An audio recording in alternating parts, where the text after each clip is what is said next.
So I want you to picture a wedding. The bride is walking down the aisle in this gown that probably took something like 8 months to design. Right, yeah. It's meticulously tailored to reflect her exact personality, her style. The dress is just an absolute event. Oh, totally. And the groom, I mean, for the last century or so, the groom has been practically invisible. He's just standing there. Exactly. He's wearing a uniform, a penguin suit.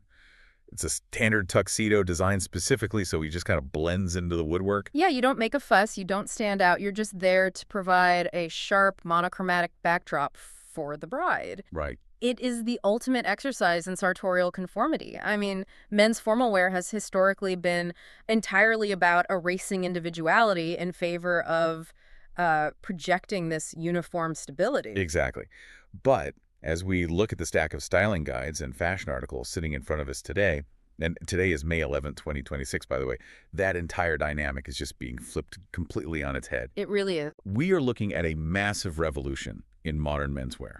It is wildly expressive, it is highly personalized, and, well, the most fascinating part. It's hidden. Yes, Yeah. it is completely hidden from public view. We are talking about the explosion of bespoke, boldly printed suit linings for grooms. And what's fascinating here is that this isn't just a conversation about, swapping out a standard black silk lining for a red one. Right, it's way bigger than that. It really is. It is a much broader cultural shift. We are watching modern grooms move away from strict, rigid tradition and toward this really personalized storytelling. They're completely redefining what modern luxury actually feels like. So to really understand what grooms are wearing on the inside of their jackets right now, we first kind of have to look at the history of why men's formal wear became so aggressively boring in the first place. Oh, absolutely. Because there's an actual historical concept for this. It's the Great Male Renunciation, right? Yes, exactly. So at the end of the 18th century, menswear underwent this radical transformation. Before that point, aristocrats wore bright silks. They had powdered wigs, heavy embroidery, even heels. Right, they were incredibly flashy. Yeah, very flashy. But with the rise of industrialization and this new professional class coming up, men basically abandoned decorative clothing.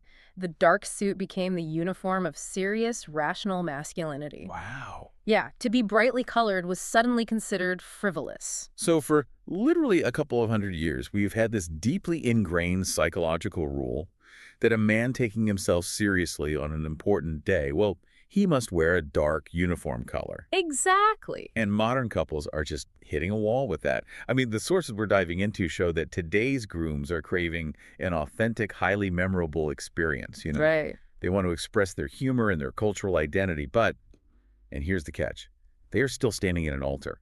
They still feel the weight of that 18th century rule to respect the solemnity of the occasion. And that is the essential tension right there. A uniform tuxedo offers conformity, which feels increasingly hollow to a generation that values personal brand and individuality above almost everything else. Yeah. But a neon pink suit, that disrupts the subtle elegance of a formal event. It's a bit much for most people. Right. So the hidden printed lining resolves that tension perfectly. It allows the groom to step confidently into his own identity without overwhelming the whole aesthetic of the day. I love that. It's essentially the reverse mullet of formal The wear. reverse mullet. Yeah. It is sophisticated, utterly serious, traditional business on the outside. But the moment that jacket unbuttons or, opens up on the dance floor, Oh, I see.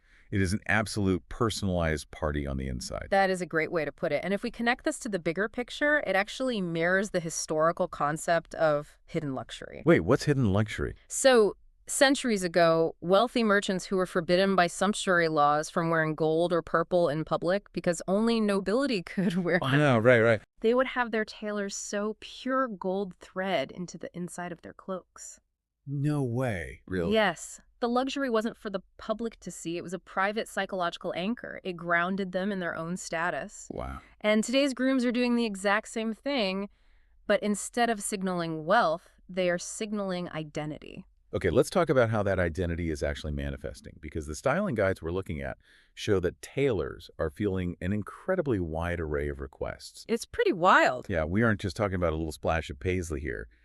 The level of bespoke art going into these jackets is staggering. Well, the canvas of a jacket lining is actually quite large, you know, Why? which gives tailors and designers this massive playground. And they are using literally every inch of it. Yeah. The sources detail a massive surge in these lush botanical prints. Yes. We're talking vintage roses, tropical greens for destination weddings, and these really elegant soft pastels.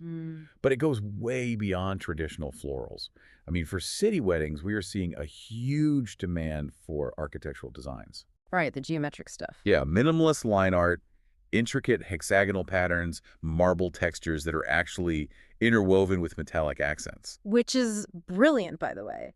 A traditional tuxedo with a subtle metallic geometric print on the inside. It reflects a modern metropolitan environment beautifully. Oh, I bet. Yeah, it creates a bridge between the classic tailoring of the wool exterior and the contemporary glass and steel environment of, say, a rooftop venue. That sounds incredible. Yeah. But the most intense shift has to be in the personalized storytelling requests. Oh, absolutely. This is where grooms are commissioning custom artwork specifically for the lining. The guides mention things like wedding dates, intertwining initials, maybe favorite quotes. Yeah. But they also highlight requests for travel-inspired maps, cultural symbols from the groom's heritage, and get this, even watercolor portraits of the couple's pets. Yes, the pet portraits are huge right now. Okay, let's unpack this, because I'm all for self-expression, but standing at the altar in a highly formal, incredibly expensive setting with a cartoon of your golden retriever printed inside your jacket, Right. doesn't that immediately drag a bespoke garment into novelty territory? I mean, doesn't it become just plain tacky?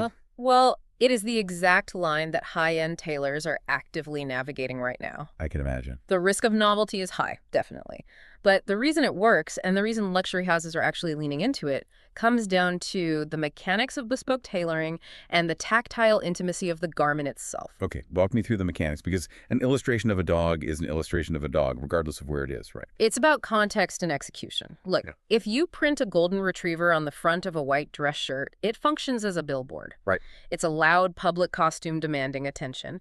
But when that same illustration is rendered subtly onto high-grade mulberry silk and then expertly tailored into the interior structure of a perfectly fitted, heavyweight wool jacket, the context changes entirely. Because it's hidden. Exactly. The public never sees it unless the groom actively chooses to reveal it. So the secrecy is really what preserves the elegance here. Secrecy and physical proximity.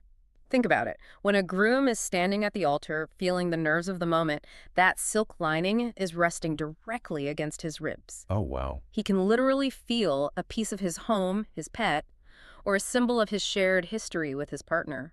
It transforms the suit from a rented, sterile costume into a personal artifact. It carries real emotional weight. Okay, when you look at it as a private artifact rather than a public billboard, the entire concept shifts for me. That's incredibly grounding. It really is. But actually pulling this off visually has to require some serious sartorial math. Oh, definitely. Because you have a chaotic, highly vibrant tropical print or some bright geometric pattern acting as the foundation of this suit, the exterior styling has to be flawless. You can't just throw loud accessories onto a suit that is hiding a botanical garden. No, you absolutely cannot. The styling guides dedicate a massive amount of space to this philosophy of restraint. Makes sense. The most common mistake grooms make is treating the hidden lining as a separate entity from the rest of the outfit. But actually, the lining dictates the entire architecture of the look. The core concept they keep emphasizing across the sources is visual weight. If the lining is heavy with color and pattern, the exterior must provide an immaculately clean frame. Classic black is the heavy hitter here, obviously. Right, it acts as the ultimate negative space. It makes a vibrant interior print look intentional rather than chaotic. Exactly. Navy blue functions similarly, particularly with artistic or paisley prints. The navy is very versatile. But the really sophisticated architectural pairings are happening with emerald green. Yes, the deep green suits paired with those metallic gold accented linings. Oh, it sounds so good. The sources describe that specific pairing as the absolute pinnacle of modern opulence. I can completely see that. And for the destination weddings, beige and cream suits act as the perfect blank canvas for those vibrant, oversized tropical prints. I do. But getting the suit color right is only half the battle. The accessories are where this either elevates into high fashion or, honestly, devolves into a complete mess. The absolute rule of thumb in these industry guides is that you cannot introduce competing frequencies. Okay, explain that. Well, if your lining is a loud, vibrant floral, you cannot pair it with a heavily textured